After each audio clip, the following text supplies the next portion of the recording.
मट्टी का क्या तोपे स्वामी,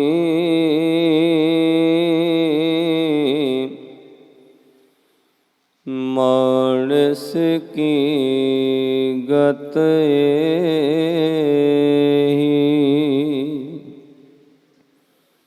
कोट अपराध हमारे खंडो, अनिक विधि समझावो।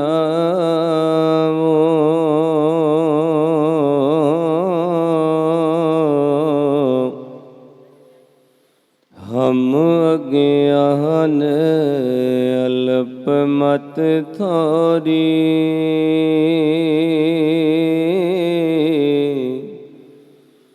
तुम आपन विरद रखावो।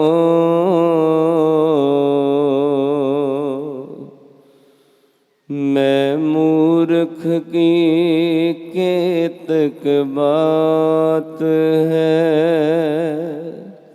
सारे जपो। मैं मूर्ख की केतक कोट पराधी तरिया रे, गुरु नानक जिन गज के गुरु नानक जिन, गुरु नानक जिन सुनिया पेखिया, से फिर गर पासना,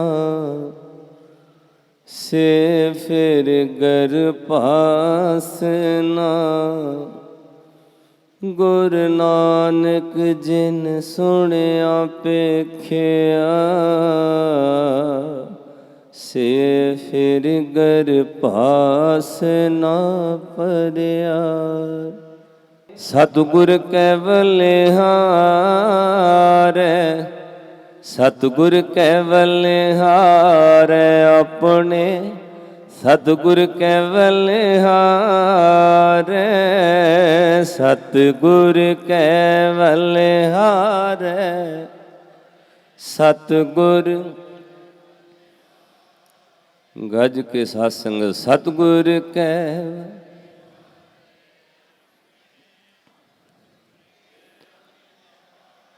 जिन्नी गिणती विच आपां बैठे ना, तुहाडी आवाज़ और रोड तो बाहर जानी चाहिए। गज के बोलो सतगुर दे प्यार विच।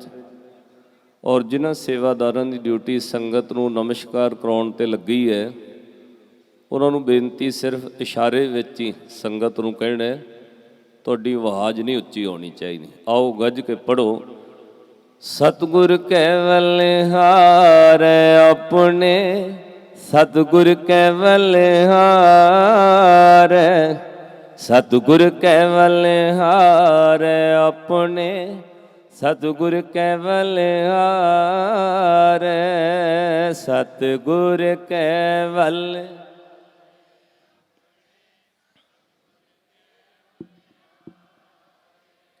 सतगुर केवल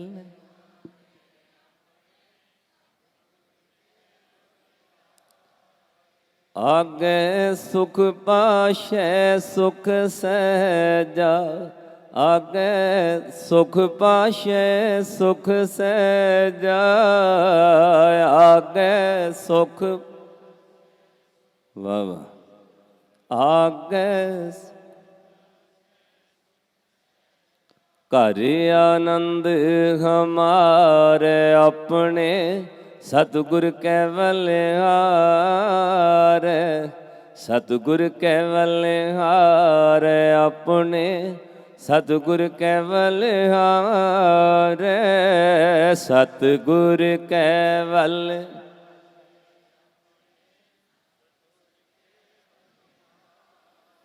वाहिगुरु सतगुर केवल।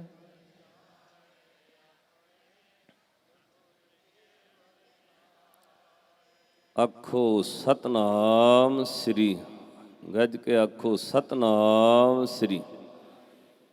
ਜੁਗੋ ਜੁਗ ਟਲ ਚਵਰ ਛਤਰ ਤਖਤ ਦੇ ਮਾਲਿਕ,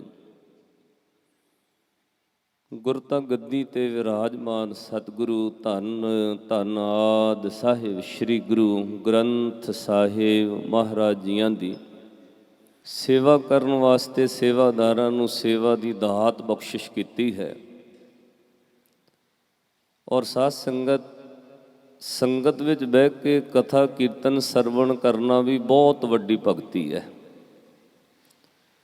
ਗੁਰੂ ਗ੍ਰੰਥ ਸਾਹਿਬ ਮਹਾਰਾਜ ਦੀ ਬਾਣੀ ਪੜ੍ਹੋ, ਸਭ ਤੋਂ ਪਹਿਲਾਂ ਜਪਜੀ ਸਾਹਿਬ ਹੀ ਪੜ੍ਹੋਗੇ। 4 ਪੌੜੀਆਂ ਸੁਣਨ ਦੀ ਵਡਿਆਈ ਹੈ।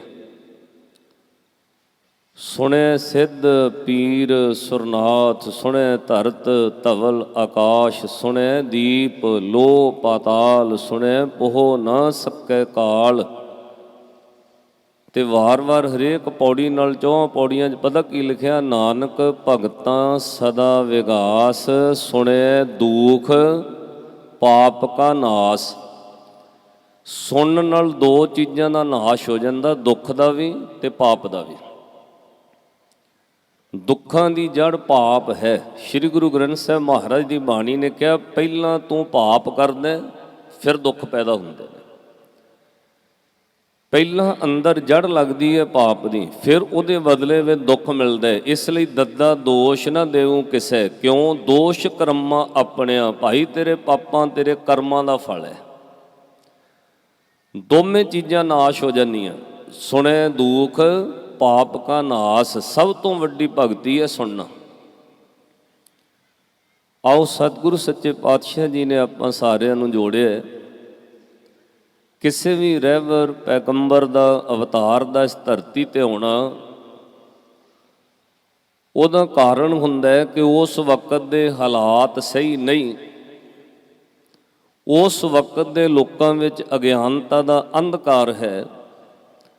ਉਸ ਅੰਧਕਾਰ ਨੂੰ ਦੂਰ ਕਰਨ ਵਾਸਤੇ ਕਿਸੇ ਅਵਤਾਰ ਨੂੰ ਆਉਣਾ ਪੈਂਦਾ ਹੈ, ਪ੍ਰਕਾਸ਼ ਲੈਣਾ ਪੈਂਦਾ ਹੈ। ਸਾਧ ਸੰਗਤ, ਉਹਦੇ ਆਉਣ ਨਾਲ ਫਿਰ ਧਰਮ ਵੱਧਦਾ ਹੈ।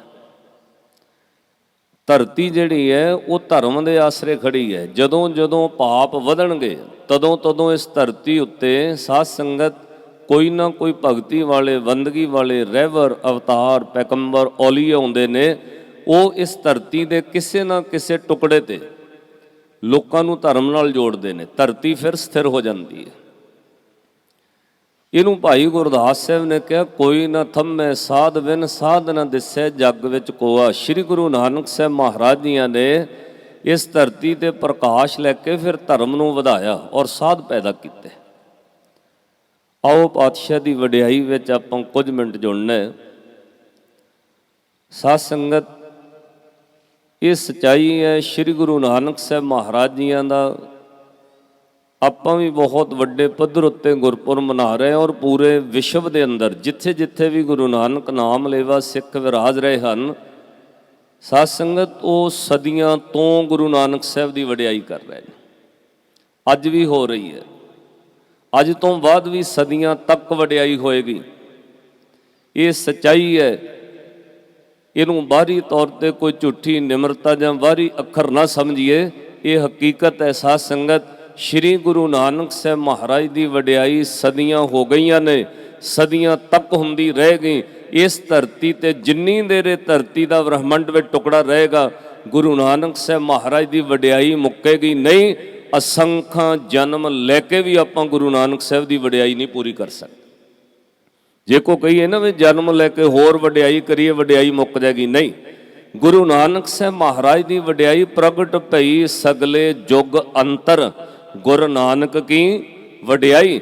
ਇਸ ਸੰਸਾਰ ਧਰਤੀ ਯੁੱਗਾਂ ਤਿੱਕਰ ਗੁਰੂ ਨਾਨਕ ਸਾਹਿਬ ਦੀ ਵਡਿਆਈ ਹੈ। ਆਪਾਂ ਕਰੋੜਾਂ ਜਨਮ ਵੀ ਇਸ ਧਰਤੀ ਤੇ ਲੈ ਕੇ ਵਡਿਆਈ ਕਰੀ ਜਾਈਏ ਤਾਂ ਵੀ ਵਡਿਆਈ ਖਤਮ ਨਹੀਂ ਹੋਏਗੀ। ਕਿਉਂ? ਵੱਡੇ ਵੱਡੇ ਜੋਗੀਆਂ ਨੂੰ ਇਹ ਗੱਲ ਕਹਿਣੀ ਪੈ ਗਈ ਜਿਨ੍ਹਾਂ ਦੀ ਆਪਣੀ ਉਮਰ 250-250 ਸਾਲ ਸੀ ਪ੍ਰਾਣਾਯਾਮ ਯੁਗਤ ਨਾਲ।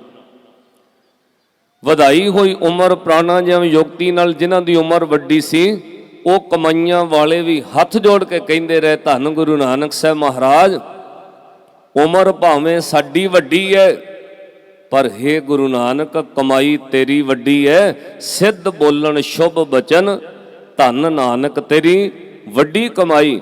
ਅੱਜ ਉਸ ਵੱਡੀ ਕਮਾਈ ਦੀ ਆਪਾਂ ਵਡਿਆਈ ਕਰ ਰਹੇ ਹਾਂ। ਆਓ ਸਾਧ ਸੰਗਤ ਕੁਝ ਕੁ ਪਲ ਜੁੜਨਾ ਹੈ, ਇੱਕ ਵਾਰ ਹਾਜ਼ਰੀ ਲਵਾਓ। ਸਾਰੀ ਸੰਗਤ ਜਿੰਨੇ ਦੂਰ ਦੁਰੇਡੇ ਸੇਵਾ ਵਿੱਚ ਵੀ ਜੁੜ ਬੈਠੇ ਹੋ ਜਾਂ ਲਾਈਵ ਟੈਲੀਵਿਜ਼ਨ ਦੇ ਮਾਧਿਅਮ ਰਾਹੀਂ ਜੁੜੇ ਹੋ, ਹਾਜ਼ਰੀ ਲਵਾਓ ਗੁਰੂ ਗ੍ਰੰਥ ਸਾਹਿਬ ਮਹਾਰਾਜ ਜੀ ਦੇ ਚਰਨਾਂ 'ਚ। ਇੱਕ ਵਾਰ ਗੱਜ ਕੇ ਆਖੋ ਹੱਥ ਜੋੜ ਕੇ, ਵਾਹਿਗੁਰੂ ਜੀ ਕਾ ਖਾਲਸਾ ਵਾਹਿਗੁਰੂ ਜੀ ਕੀ ਫਤਿਹ। ਜੇ ਆਪਾਂ ਵਾਰਤਕ ਰੂਪ ਵਿੱਚ ਗੁਰੂ ਨਾਨਕ ਸਾਹਿਬ ਮਹਾਰਾਜ ਦੀ ਕਥਾ ਪੜ੍ਹੀਏ, ਵਾਰਤਕ ਸਮਝਦੇ ਹੋ ਕਿਤਾਬਾਂ ਵਿੱਚ ਜਿਵੇਂ ਲਿਖੀ ਹੁੰਦੀ ਕਹਾਣੀ, ਤਾਂ ਵਾਰਤਕ ਰੂਪ ਵਿੱਚ ਵੀ ਵਿਦਵਾਨਾਂ ਨੇ ਸ੍ਰੀ ਗੁਰੂ ਨਾਨਕ ਸਾਹਿਬ ਮਹਾਰਾਜ ਦੀ ਹਜ਼ਾਰਾਂ ਜਗ੍ਹਾ ਤੇ ਵਡਿਆਈ ਕੀਤੀ ਹੈ। ਹਜ਼ਾਰਾਂ ਦੀ ਤਾਦਾਦ, ਲੱਖਾਂ ਦੀ ਤਾਦਾਦ 'ਚ ਪੁਸਤਕਾਂ, ਛੋਟੇ ਮੋਟੇ ਵੱਡੇ ਟਰੈਕਟ ਔਰ ਸੈਂਕੜੇ ਦੀ ਤਾਦਾਦ ਵਿੱਚ ਗੁਰੂ ਨਾਨਕ ਸਾਹਿਬ ਮਹਾਰਾਜ ਦੀ ਵਡਿਆਈ ਦੇ ਗ੍ਰੰਥ ਨੇ। ਔਰ ਸਾਧ ਸੰਗਤ, ਆਪਾਂ ਸਾਰੇ ਪੱਖਾਂ ਤੋਂ ਵਾਰਤਕ ਵੀ ਜਾਂ ਹੋਰ ਪੱਖ ਵੀ ਛੱਡ ਕੇ ਜੇ ਇਕੱਲੇ ਸ੍ਰੀ ਗੁਰੂ ਨਾਨਕ ਸਾਹਿਬ ਮਹਾਰਾਜ ਜੀਆਂ ਦੀ ਬਾਣੀ ਹੀ ਆਪਾਂ ਲੈ ਲਈ ਨਾ, ਬਾਣੀ 'ਚੋਂ ਗੁਰੂ ਨਾਨਕ ਸਾਹਿਬ ਮਹਾਰਾਜ ਦੀ ਬਾਣੀ ਵਿੱਚ ਵੀ ਸਾਰੇ ਹਾਲਾਤਾਂ ਦਾ ਜ਼ਿਕਰ ਕੀਤਾ ਹੈ। ਕਿਉਂ ਇਸ ਧਰਤੀ ਤੇ ਸ੍ਰੀ ਗੁਰੂ ਨਾਨਕ ਸਾਹਿਬ ਮਹਾਰਾਜ ਦਾ ਪ੍ਰਕਾਸ਼ ਹੁੰਦਾ ਹੈ, ਉਸ ਵਕਤ ਦੇ ਹਾਲਾਤ ਕਿਹੋ ਜਿਹੇ ਸਨ, ਇਹ ਸਾਰਾ ਜ਼ਿਕਰ ਪਾਤਸ਼ਾਹ ਨੇ ਸਮਾਜਿਕ, ਧਾਰਮਿਕ ਔਰ ਉਸ ਵਕਤ ਦੇ ਜੋ ਰਾਜਨੀਤਿਕ ਹਾਲਾਤ ਸਨ ਉਹਨਾਂ ਦਾ ਜ਼ਿਕਰ ਮਹਾਰਾਜ ਨੇ ਖੁਦ ਬਾਣੀ 'ਚ ਕੀਤਾ। ਸ਼੍ਰੀਮਾਨ ਭਾਈ ਗੁਰਦਾਸ ਸਾਹਿਬ ਦੀ ਆਹ ਪੌੜੀ ਅੱਜ ਦੇ ਕੀਰਤਨ ਦੇ ਆਰੰਭ ਵਿੱਚ ਪੜ੍ਹੀ ਗਈ, ਜਦੋਂ ਅੱਜ ਦੀਵਾਨ ਆਰੰਭ ਹੋਇਆ। ਔਰ ਤਕਰੀਬਨ ਤੁਹਾਨੂੰ ਯਾਦ ਹੈ, ਸਤਿਗੁਰ ਨਾਨਕ ਪ੍ਰਗਟਿਆ ਮਿਟੀ ਧੁੰਦ, ਜਗ ਚਾਨਣ ਹੋਆ, ਜਿਉਂ ਕਰ ਸੂਰਜ ਨਿਕਲਿਆ, ਤਾਰੇ ਛਪੇ ਅੰਧੇਰ ਪਲੋਆ। ਇਹ ਤੋਂ ਅਗਲੀ ਪੰਕਤੀ ਹੈ, ਸਿੰਘ ਬੁੱਕੈ ਮਿਰਗਾਵਲੀ ਭੰਨੀ ਜਾਏ ਨਾ ਧੀਰ ਧਰੋਆ, ਜਿੱਥੇ ਬਾਬਾ ਪੈਰ ਧਰੇ ਪੂਜਾ ਆਸਣ ਥਾਪਣ ਸੋਆ। ਥੋੜਾ ਜਿਹਾ ਇਹਦੇ ਵੱਲ ਧਿਆਨ ਦਿਓ। ਹੁਣ ਜਿਹੜੀ ਲਾਈਨ ਭਾਈ ਗੁਰਦਾਸ ਸਾਹਿਬ ਨੇ ਗੱਲ ਲਿਖੀ, ਉਹਦੇ ਨਾਲ ਨੈਗੇਟਿਵ ਪੋਜ਼ਿਟਿਵ ਦੋਏ ਚੀਜ਼ਾਂ ਜੋੜੀਆਂ। ਹਾਲਾਂਕਿ ਸਾਧ ਸੰਗਤ, ਦਿਨੇ ਸੂਰਜ ਚੜ੍ਹਦਾ, ਆ ਹੁਣ ਮਹੀਨੇ ਸ਼ੁਰੂ ਹੋਣਗੇ, ਸਰਦੀਆਂ ਦੇ ਮਹੀਨੇ, ਡੇਢ ਮਹੀਨੇ ਨੂੰ ਇਸ ਵੇਲੇ ਧੁੰਦ ਪੈਣ ਲੱਗ ਜਾਏਗੀ। ਰਾਤ ਪਈ ਹੈ ਤੇ ਧੁੰਦ ਪੈਣ ਲੱਗ ਜਾਏਗੀ। ਸਵੇਰੇ ਸੂਰਜ ਚੜ੍ਹਦਾ, ਫਿਰ ਦਿਨ ਚੜ੍ਹ ਜਾਂਦਾ।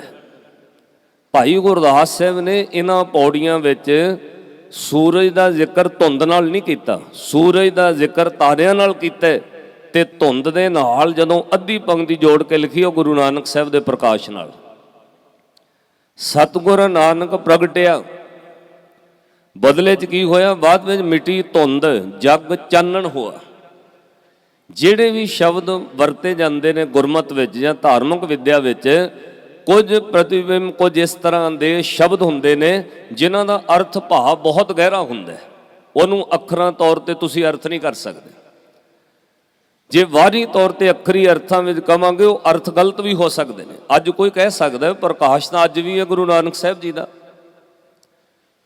ਕੱਤਕ ਦੇ ਮਹੀਨੇ ਅੱਜ ਵੀ ਪ੍ਰਕਾਸ਼ ਹੁੰਦਾ ਹੈ, ਨਾਲੇ ਕਹਿੰਦੇ ਉਹ ਸਦਾ ਪ੍ਰਕਾਸ਼ ਹੈ, ਪਾਤਸ਼ਾਹ ਹਾਜ਼ਰ ਨਾਜ਼ਰ ਨੇ। ਫਿਰ ਧੁੰਦਾਂ ਤਾਂ ਹੁਣ ਵੀ ਪੈਂਦੀਆਂ ਨੇ ਬਈ। ਮਿਟੀ ਧੁੰਦ, ਜਗ ਚਾਨਣ ਹੋਇਆ, ਇਹਦਾ ਮਤਲਬ ਬਾਹਰਲੀ ਧੁੰਦ ਨਾਲ ਪ੍ਰਕਾਸ਼ ਦਾ ਸੰਬੰਧ ਨਹੀਂ ਹੈ। ਜੇ ਬਾਹਰਲੀ ਧੁੰਦ ਨਾਲ ਤੁਸੀਂ ਅਰਥ ਕਰੋਗੇ, ਅਰਥ ਪਕੜ ਵਿੱਚ ਨਹੀਂ ਆਉਣਗੇ, ਗਹਿਰਾਈ ਵਿੱਚ ਜਾਣਾ ਪਏਗਾ। ਦੋ ਤਰ੍ਹਾਂ ਦਾ ਅੰਧਕਾਰ, ਹਨੇਰਾ। ਮੈਂ ਪਿਛਲੇ ਸਾਲ ਵੀ ਬੇਨਤੀ ਕਹੀ ਸੀ, ਇੱਕ ਹਨੇਰਾ ਕਾਲੇ ਰੰਗ ਦਾ, ਇੱਕ ਹਨੇਰਾ ਸਫੈਦ ਚਿੱਟਾ ਦੁੱਧ ਵਰਗਾ, ਜਿਹਨੂੰ ਧੁੰਦ ਦਾ ਹਨੇਰਾ ਕਹਿੰਦੇ। ਉਹ ਚਿੱਟੇ ਰੰਗ ਦਾ ਅੰਧਕਾਰ ਹੈ। ਇਹਦੇ ਅਰਥ ਵਿਦਵਾਨਾਂ ਨੇ ਕੀਤੇ ਨੇ। ਚਿੱਟੇ ਰੰਗ ਦੀ ਧੁੰਦ ਦਾ, ਸਫੈਦ ਹਨੇਰੇ ਦਾ ਅਰਥ ਹੈ ਜਿਨ੍ਹਾਂ ਬੰਦਿਆਂ ਕੋਲ ਧਾਰਮਿਕ ਚਿੰਨ੍ਹ ਸੀ, ਜਿਨ੍ਹਾਂ ਬੰਦਿਆਂ ਕੋਲ ਧਾਰਮਿਕ ਗਿਆਨ ਸੀ, ਜਿਹੜੇ ਬੰਦੇ ਧਰਮ ਦੇ ਧਾਰਨੀ ਸੀ ਪਰ ਉਹਨਾਂ ਕੋਲ ਧਰਮ ਦਾ ਗਿਆਨ ਹੁੰਦਿਆਂ ਵੀ ਅੰਧਕਾਰ ਸੀ। ਔਰ ਦੂਜੇ ਪਾਸੇ ਕਾਲੇ ਹਨੇਰੇ ਦਾ ਅਰਥ ਹੈ ਜਿਨ੍ਹਾਂ ਨੂੰ ਧਰਮ ਦਾ ਗਿਆਨ ਨਹੀਂ ਸੀ, ਜਿਨ੍ਹਾਂ ਨੇ ਧਰਮ ਦੀ ਕੋਈ ਕਿਤਾਬ, ਕੋਈ ਗਿਆਨ ਨਹੀਂ ਸੀ ਪੜ੍ਹਿਆ। ਪਾਤਸ਼ਾਹ ਨੇ ਦੋਵਾਂ ਤੱਕ ਪਹੁੰਚ ਕੀਤੀ। ਔਰ ਸਭ ਤੋਂ ਵੱਧ ਸ੍ਰੀ ਗੁਰੂ ਨਾਨਕ ਸਾਹਿਬ ਮਹਾਰਾਜ ਦੀਆਂ ਉਦਾਸੀਆਂ ਉਹਨਾਂ ਲੋਕਾਂ ਵੱਲ ਰਹੀਆਂ। ਭਾਵ ਪ੍ਰਚਾਰਕ ਫੇਰੀ ਉਹਨਾਂ ਲੋਕਾਂ ਤੱਕ ਗਈ ਜਿਹੜੇ ਬੰਦੇ ਗਿਆਨ ਦੇ ਹੁੰਦਿਆਂ ਅੰਧਕਾਰ ਵਿੱਚ ਸੀ।